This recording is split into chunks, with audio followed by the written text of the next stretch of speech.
ஒரு மகிழ்ச்சியான செய்தி.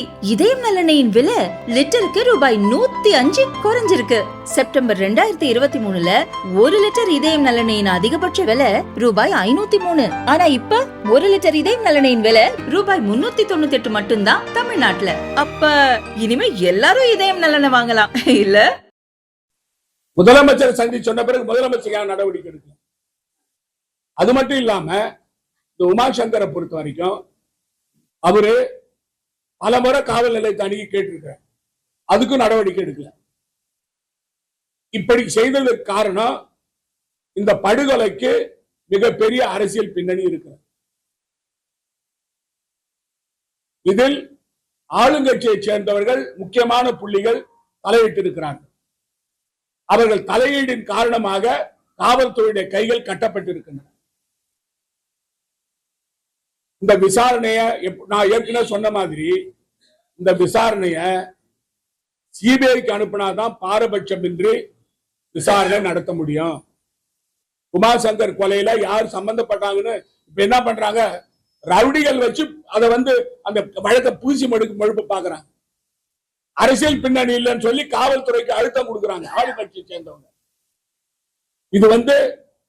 இது மாதிரி சூழ்நிலை இருந்தா நம்முடைய மாநிலத்துல அரசியல் கட்சி தலைவர்கள் யாருமே வெளியே நடமாட முடியாது. இந்த காவல்துறை இது மாதிரி பாரபட்சமா செயல்பட்டா மக்களுக்கு சாதா அரசியல்வாதிகளுக்கே பாதுகாப்பு இல்லைன்னா மக்களுக்கு எப்படி பாதுகாப்பு இருக்கும்? சரி, ஒரே ஒரு கேள்வி நான் கேட்கிறேன். 22ஆம் தேதியில இருந்து 26ஆம் தேதி வரைக்கும் காவல்துறை என்ன செஞ்சது? காவல்துறை அமைச்சர் இதுக்கு பொறுப்பேற்று பதவி விலகணும். நமச்சிவாயம் அவர்கள் இந்த கொலைக்கு ஏற்கனவே சொன்னான், செந்தில்குமார் கொலைக்கு பதவி விலகணும்னு சொன்னா, இந்த கொலைக்கு பதவி விலகணும். காவல்துறை அமைச்சர் இது பொறுப்பேற்று ராஜினாமா செய்யணும். அதாவது 4 நாள் கொடுத்த கம்ப்ளைண்ட் பேர்ல எந்த நடவடிக்கை கிடையாது. அது மட்டும் இல்ல, இப்ப காவல்துறை பாரபட்சமா செயல்படுற காரணத்தினால இந்த வழக்கை சிபிஐக்கு அனுப்ப வேண்டும் என்று நான் கேட்டுக்கொள்கிறேன். ஆளுநர் அவர்கள் தலையிடணும். ஏன்னா ஆளுநர் நேற்றைய தினம் காவல்துறை அதிகாரிகள் அழைச்சு பேசியிருக்காரு என்ற தகவல் எனக்கு வந்தது. ஆளுநர் அவர்கள் இதுல தலையிட்டு இந்த வழக்கை சிபிஐக்கு அனுப்ப வேண்டும் என்று நான் கேட்டுக்கொள்கிறேன்.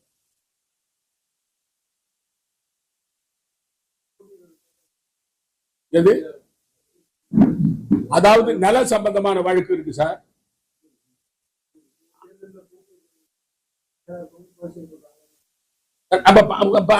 அதுல வில்லியனூர் கேஸ் என்ன? வில்லியனூர் கேஸ் தான். இந்த தம்பியை பொறுத்தவரை இவனும் சீட்டு கேட்டான் காங்கிரஸ்ல. எங்ககிட்ட சீட்டு கேட்டார் அந்த தம்பி.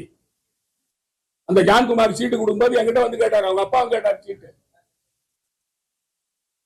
செந்தில்குமார் இல்ல இவரு சார். இந்த தம்பி உமாசங்கர் அவங்க அப்பாவும் பை எலெக்ஷன் நடக்கும் போது ஜான்குமாருக்கு சீட்டு கொடுக்கும்போது உங்க சீட்டு கேட்டாங்க என்கிட்ட.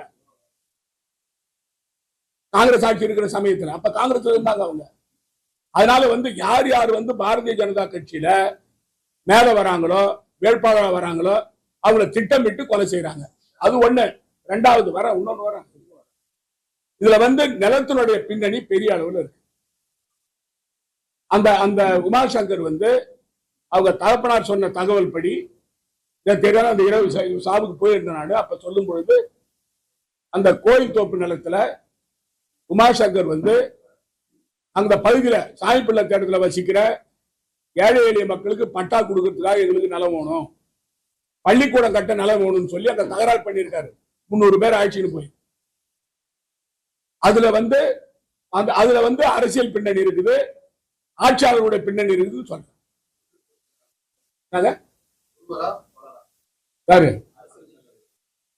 அரசியல் பின்னணி, ஆளுங்கட்சியினுடைய அழுத்தம், ஆளுங்கட்சியுடைய பின்னணி. இது சிபிஐக்கு போனாதான் யார் யார் பின்னணின்னு தெரியும். இல்லைன்னா இந்த வழக்கை புதுச்சேரியில முதலமைச்சர் ரங்கசாமியை மூடி போய்விடுவார், உள்துறை அமைச்சரை முடிச்சுவாங்க. ஏன்னா புதுச்சேரியில அதிகப்படியா நிலம் வீடு அபகரிக்கிறது ஆளுங்கட்சியினர் தான். திருமாம்பாக்கம் நல விவகாரம் உங்களுக்கு தெரியும். திருமாம்பாக்கத்துல ஒரு ஆளு அவரா குடியிருக்கிறான், உரிமையோட குடியிருக்கிறான், அது வேற விஷயம். ஆனா அவனை காலி பண்ண வேண்டியது நீதிமன்றம் தான். அடியாட்கள் அழிச்சு போய் அந்த இடத்த அவனை தூக்கி போட்டுட்டு காவல்துறை பின்னால நிக்குது, கூட நிக்குது காவல்துறை. ரவுடிகள் போய் காலி பண்றான். இது ஆட்சியா? இது நாட்டாட்சி நடக்குது புதுச்சேரியில. ரவுடிகள் ஆட்சி நடக்குது. ரவுடிகளுக்கு பாதுகாப்பு கொடுக்கிறார் ரங்கசாமி. ரவுடிகளை தூண்டி விடுறது முதலமைச்சர் ரங்கசாமி. உள்துறை அமைச்சர் புரோஜனம் இல்லாத ஒரு ஆளை உள்துறை அமைச்சரை வச்சுக்கிறோம் புதுச்சேரி மாநிலத்தில். மக்களை பத்தி கவலைப்படாத ஒருத்தரை வச்சுக்கிறான். புதுச்சேரி மாநில மக்களுக்கு இவங்களால பாதுகாப்பு கொடுக்க முடியாது. இந்த மனம் வைத்து சொல்றேன், காங்கிரஸ் ஆட்சியில இது போன்ற கோர சம்பவம் நடந்திருக்கா? காங்கிரஸ் ஆட்சியில இது போன்ற நில அபகரிப்பு, வீடு அபகரிப்பு வந்திருக்குது, அதிகமா வந்திருக்கா? ஏதோ 1-2 இருக்கலாம், நான் இல்லைன்னு சொல்லல. ஆனா ஆட்சியாளரே நில அபகரிக்கிறான், வீடு அபகரிக்கிறான். இது போன்ற அதாவது இந்த குற்றவாளிகளுக்கு துணை போகின்ற அரசு, குற்றவாளிகளை கையிலே வைத்திருக்கிற அரசு, குற்றவாளிகளுக்கு ஆதரவாக இருக்கிற அரசு புதுச்சேரி மாநிலம் நடக்குது.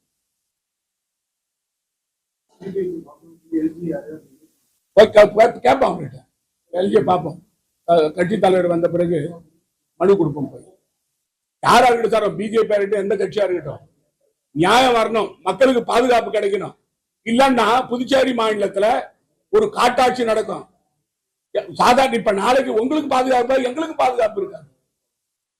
நான் காலைல சைக்கிள்ல போறேன், என்ன எவன் வெட்டுறான்னு யாருக்கு தெரியும்? ரங்கசாமி ஆட்சியில ரங்கசாமியே பழி உணர்ச்சியோடு அவரே கூட ஆள வச்சு வெட்டலாம். ஏன் சார், என்ன வெட்டுறதை பத்தி நான் கவலைப்படல. நான் வெடிகுண்ட பார்த்தாலும் என் வீட்டுல, என் தீவிரவாதிகளுடைய வெடிகுண்டு என் வீட்டுல இருந்தது பார்த்தேன். நான் முதலமைச்சர் சந்தி சொன்ன பிறகு முதலமைச்சர் ஏன் நடவடிக்கை எடுக்கல? அது மட்டும் இல்லாம இந்த உமாசங்கரை பொறுத்த வரைக்கும் அவரு பல முறை காவல் நிலையத்தை அணுகி கேட்டிருக்கிறார், அதுக்கும் நடவடிக்கை எடுக்கல. இப்படி செய்ததற்கு காரணம் இந்த படுகொலைக்கு மிகப்பெரிய அரசியல் பின்னணி இருக்கிறது.